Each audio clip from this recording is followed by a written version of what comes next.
إن الحمد لله نحمده ونستعينه ونستغفره ونعوذ بالله تعالى من شرور أنفسنا ومن سيئات أعمالنا. من يهده الله تعالى فلا مضل له ومن يضلل فلا هادي له،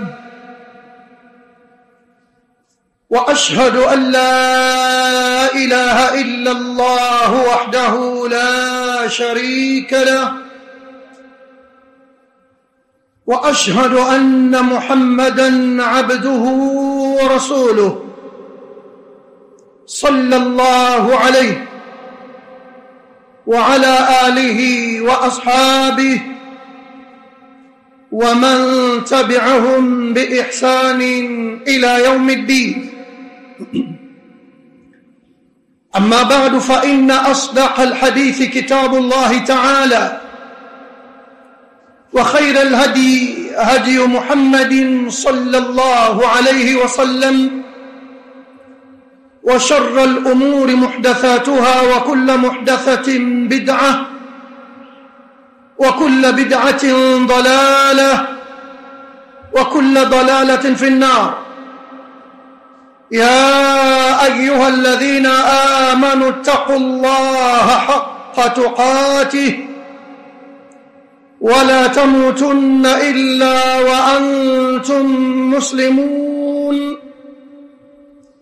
يا أيها الناس اتقوا ربكم الذي خلقكم من نفس واحدة وخلق منها زوجها وبث منهما رجالا كثيرا ونساء، واتقوا الله الذي تساءلون به والأرحام، إن الله كان عليكم رقيبا. يا أيها الذين آمنوا اتقوا الله وقولوا قولا سديدا يصلح لكم أعمالكم ويغفر لكم ذنوبكم، ومن يطع الله ورسوله فقد فاز فوزا عظيما. فيا أيها الإخوة المؤمنون، أوصيكم ونفسي أولا بتقوى الله، إنه قد فاز المتقون. Enyi ndugu waumini, nakuhusieni nyinyi kama vile ambavyo naihusia mwenyewe nafsi yangu kwanza katika jambo la kumcha Allah subhanahu wa ta'ala, kwani kwa hakika wamefaulu wenye kumcha Allahu jalla wa ala. Hajatuna ila muraqabati rabbina jalla wa ala, haja yetu tulionayo sisi viumbe katika jambo la kumchunga Mola wetu mlezi Allahu jalla wa ala katika kila hali tulizonazo. فهذا هو عنوان خطبتنا في هذا اليوم وفي هذا المسجد المبارك إن شاء الله تعالى. hii ndio unwani yetu ya khutba yetu hii ya leo katika msikiti huu wenye kubarikiwa insha Allah ta'ala. أيها الأحبة، فحاجة الأمة إلى مراقبة الله تعالى حاجة عظيمة وضرورية، حاجة iliyonayo umma katika kumchunga Mola wake Allahu jalla wa ala ni haja kubwa mno, na ni haja ya dharura, ya lazima. Liannaha, kwa sababu jambo hilo la kumchunga Allahu jalla wa ala asasu salahi al-afradi wal mujtamaat, ndio msingi wa kutengemaa kwa mtu mmoja mmoja, na ndio msingi wa kutengemaa kwa makundi ya watu. أليس الأمة bihajatin masatin ila muraqabati rabbiha. Je, kwa hali hiyo umma hauna haja kubwa ya kumchunga Mola wake mlezi, ilikiwa jambo hilo ndio salaha? Kama watu watafuta kutengemaa kwa jamii, kama mtu anatafuta kutengemaa kwa wanawe, kama mtu anatafuta kutengemaa kwa nyumba yake, kutengemaa kwa jamii nzima, kwa watu wote, na apandishe almuraqaba, apandishe muraqabatullahi jalla wa ala, kwa sababu ndio jamaa, ndio msingi jambo hilo wa kutengemaa kwa mtu mmoja mmoja, na ndio msingi wa kutengemaa kwa makundi ya watu, na ndio sababu ya kustakimu umma katika njia ya sawa sawa. Wal muraqabatu hiya, na muraqaba ni nini? Muraqaba maana yake huwa almuraqabatu hiya an ta'lama ilma al-yaqin anna Allah subhanahu wa ta'ala muttali'un alayk. Muraqaba maana yake ni kujua, lakini kwa elimu ya yaqini, ya kwamba Allah subhanahu wa ta'ala yeye ni mwenye kukutazama wewe, ni mwenye kukuangalia, ni mwenye kukufuatilia. Ni mja kujua hivyo kwamba Allah anamuangalia fi dhahirihi wa sirrihi, kwenye dhahiri yake na kwenye siri yake. Qala Ibn al-Qayyim rahmatullahi alayhi, Ibn al-Qayyim akasema al-muraqaba maana yake dawamu ilmi al-abdi, ni kudumu kwa elimu ya mja, wa tayaqunihi, na mja kuwa na yaqini yake, bitilai al-haqq subhanahu, kwamba al-haqq subhanahu anamtazama, anamuangalia, anamfuatilia, anamuona, ajua hivyo kwa ilmu ya yaqini kabisa, ala dhahirihi wa batinihi, kwamba Allah anamjua hivyo mja wake, anamfuatilia, anamuangalia, ala dhahirihi wa batinihi, wazi wazi akiwa na watu, au katika siri yake akiwa peke yake. Allahu jalla wa ala anamuona mja wake, anamjua. Ikiwa hali ndiyo iko hivyo, qala Sufyan ath-Thawri rahmatullahi alayhi rahmatan wasi'a, akasema alayka bil muraqaba fa mimman la takhfa alayhi khafiya. Basi ni juu yako wewe kuwa na uchungaji, mchunge yule ambaye hakifichikani kwake yeye chochote. Wa alayka birraja, na ni juu yako wewe kuwa na matarajio, mimman yamliku alwafa, mtarajie yule ambaye anamiliki malipo. Yakulu Allahu jalla wa ala, anasema Allahu jalla wa ala, wa huwa ma'akum aynama kuntum, yeye Allahu jalla wa ala yupo pamoja nanyi popote pale mlipo, yeye yuko na nyinyi biilmihi jalla wa ala, kwa elimu yake. Waqala Allahu jalla wa ala, na Allah akasema vile vile, ma yakunu min najwa thalathatin illa huwa rabi'uhum, haupatikani mnongono wa watu watatu ila yeye Allah ni wanne wao, wala khamsati, wala haupatikani mnongono wa watu watano illa huwa sadisuhum, illa yeye Allah ni wasita wao, wala adna min dhalik, wala haupatikani mnongono wa chini ya namba hiyo aliyotaja yeye watu watatu, wala akthara, wala zaidi ya hapo, illa huwa ma'ahum aina ma kanu, illa yeye Allah yu pamoja nao waja wake popote pale walipo. Ndugu zangu Waislamu, haya ni mafunzo au ni maneno ambayo sisi tunayajua, kila mmoja wetu anafahamu, anajua ya kwamba Allahu jalla wa ala anamuona, kila mtu anajua.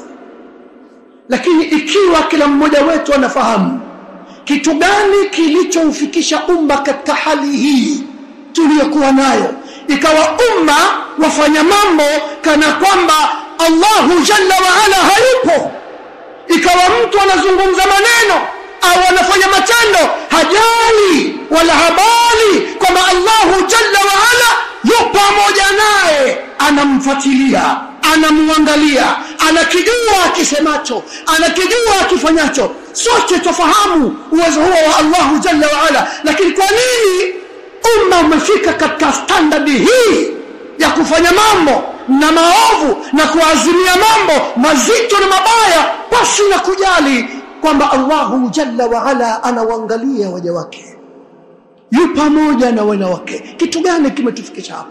Ikiwa sote tufahamu hivyo, mushkilatuna dhaafu al-yaqini fi qulubina, tatizo letu ni udhaifu wa yaqini kwenye mioyo yetu. Kila mtu anajua, lakini udhaifu wa yaqini katika mioyo yetu. Wal yaqin huwa al-ilm wa zawal ash-shakk lughatan. Yaqini maana yake ni elimu na kuondokewa na mashaka, kilugha iko hivyo. Wal yaqin istilahan, na neno yaqini kisharia huwa al-iman kullu, kama yaqulu ibn Mas'ud radiyallahu anhu, yaqini ni imani yote kwa ukamilifu, kama anavyosema Abdullah ibn Mas'ud sahaba wa mtume. Huu ndio mushkil. Qala Sufyan ath-Thawri tabi'i anasema, wallahi law waqa'a al-yaqin fi al-qalbi kama yanbaghi, law yaqini kama itakaa kwenye moyo wa mtu kama inavyotakikana, la tara al-qalbu shawqan ila Allah jalla wa ala, kila wakati moyo ungeliruka kuwa una shauku na Allah jalla wa ala. La tara al-qalbu shawqan ila al-janna wa haraban min an-nar, kila wakati moyo wa mtu ungekuwa una shauku ya pepo ya Allah jalla wa ala na kukimbia moto. Mushkilatuna dhaafu al-yaqin, lakini kila mmoja wetu anajua Allah yupo, kila mmoja wetu anafahamu Allah anamwangalia, kila mmoja wetu anajua kwamba anao malaika wanaoandika akisemacho akifanyacho. Kila mmoja wetu anajua Allahu a'lamu, Allah ni mjuzi, ya'lamu kha'inatal a'yuni wama tukhfi as-sudur. Katika uwezo wake Allah anajua khiana za macho na yale yanayoficha na nyoyo. Kila mtu anafahamu. tatizo dhaafu al-yaqin fi qulubina, wa nas'alu Allah at-tawfiq wa ath-thabat. Alhamdulillah wa ashhadu an la ilaha illa Allah wahdahu la sharika lahu, wa ashhadu anna Muhammadan abduhu wa rasuluhu sallallahu alayhi wa ala alihi wa ashabihi wa man tabi'ahum bi ihsan ila yawm ad-din. Ndugu zangu waislamu, idha istash'ara al-'abd أن الله يراه ويسمع كلامه ويعلم سره ونجواه. إذا استشعر العبد، لو مجا كما تكون هسيا، أنا هسي أن الله يراه كما الله نمونا. كجوا كلا mtu anajua tatizo ni hisia, al-yaqinu ndio tatizo. Lau mtu kila mmoja wetu angelikuwa na hisia أن الله جل وعلا يراه كما الله أنا مؤمن ويسمع كلامه، الله أنا سكية من نوياك ويعلم سره، الله أنا جوا سر ذاك ونجواه، الله أنا جوا من نوياك.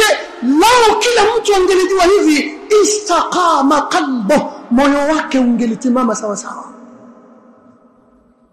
Wasalaha halo, na hali yake ingelitengemaa vizuri mno. Kila mtu angekuwa na yakini wa hilo, kila mtu angekuwa na hisia za hizo. Amesimulia al-Imam at-Tabarani kutokana na hadithi aliyosimulia, riwaya athar aliyosimulia Zaid bin Aslam ibn Umar, mtoto wa Umar ibn al-Khattab radiyallahu anhu, ambaye ni sahaba pia. Siku moja alikuwa amekaa pahala hivi, mara ghafla akapita mchunga mbuzi akiwa na mbuzi. Ibn Umar akamfanyia mtihani yule mchunga mbuzi, akamwambia, akamuuliza mchunga mbuzi yule, hal min jazara, je, katika hao mbuzi unaochunga wewe yuko mbuzi ambaye anaweza kulika vizuri?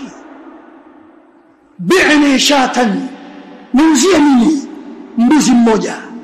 Mchunga mbuzi yule faradda alayhi, akarejesha jawabu kwa Ibn Umar radiyallahu anhu, akamwambia laisa huna rabbuha, kweli mbuzi niko nao na yuko mbuzi anaelika, lakini mwenyewe mwenye mbuzi wake hapa hayupo. Qala Ibn Umar akamwambia qul li sayyidika akalaha dhib, mwambie bwana wako kwamba huyo mbuzi utakayeneuzia kaliwa na mbwa mwitu. Mazingira yanaruhusu, tuko majangwani, mbwa mwitu wapo. Qul li sayyidika akalaha dhib, mwambie huyo mbuzi kaliwa na mbwa mwitu. Nafasi ipo nzuri ya kupiga pesa, kwa sababu tayari akirudi akimwambia kaliwa na mbwa mwitu hana namna ya kufuatilia. Farafa'a ar-ra'i ra'sahu ila as-samaa wa qala, lakini mchunga mbuzi akanyanyua kichwa chake juu akasema kumwambia Ibn Umar, wa aina Allah. Sawa, naweza kukuzia, naweza nikasema akalaha dhibu wa aina Allah, lakini Allah yuko wapi? Hili ndilo swala ambalo umma kwa kiasi kikubwa umekosa kujiuliza katika mambo yake. Kila mmoja ingekuwa kila mtu yuraqibu Allah jalla wa ala, akitaka kufanya kitu anajiuliza aina Allah, kisha kama Allah jalla wa ala anakiridhia anakifanya, kwamba Allah jalla wa ala anakikataza anakiwacha.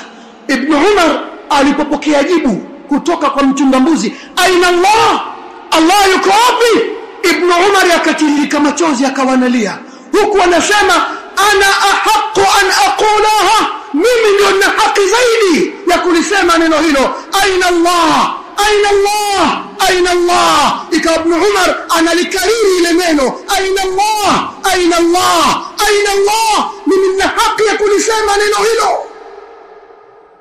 Kisha Ibn Umar radiyallahu anhu ishtarahu, akamnunua yule mtumwa, washtara alghanam, akawanunua na mbuzi wote, wa a'taqahu, akamwacha huru mtumwa na akampa na mbuzi wote, kwa sababu ya kule kuchunga kwake aina Allah.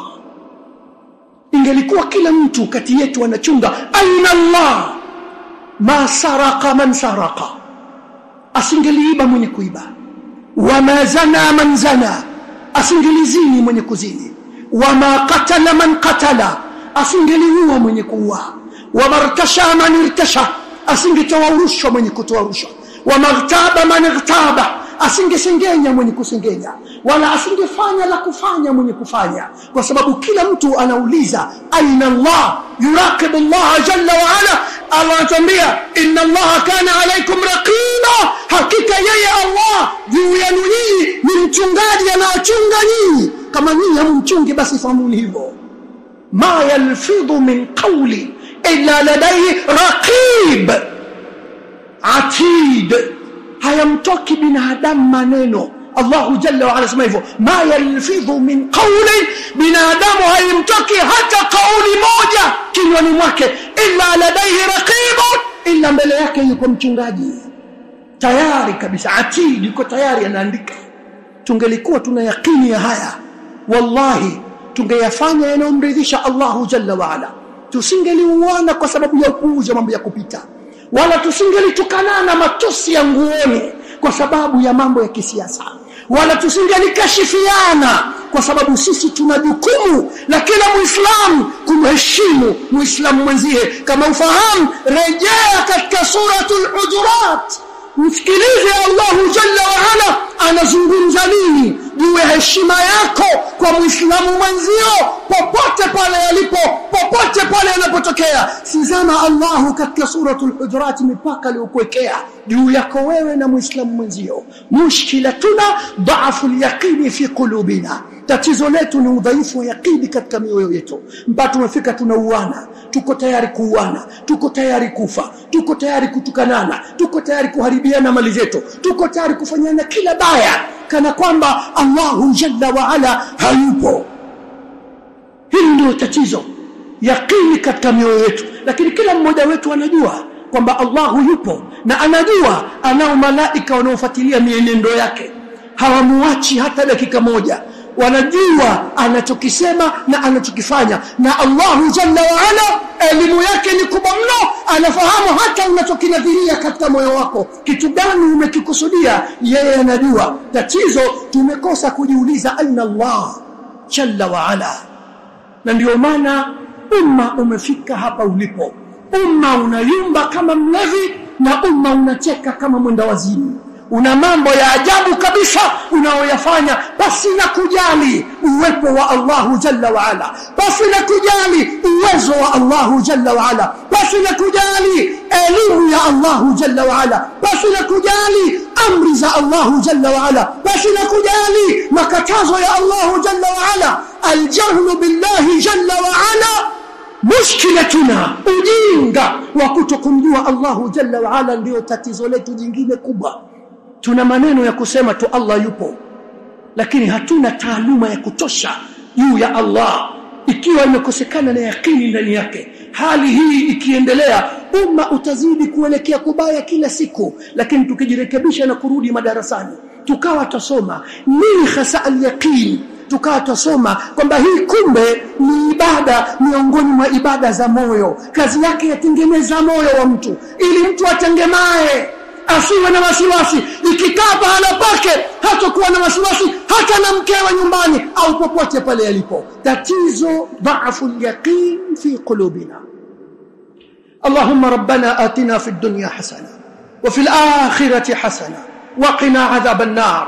Allahumma arhamna innaka bina rahim ولا تعذبنا فأنت علينا قادر.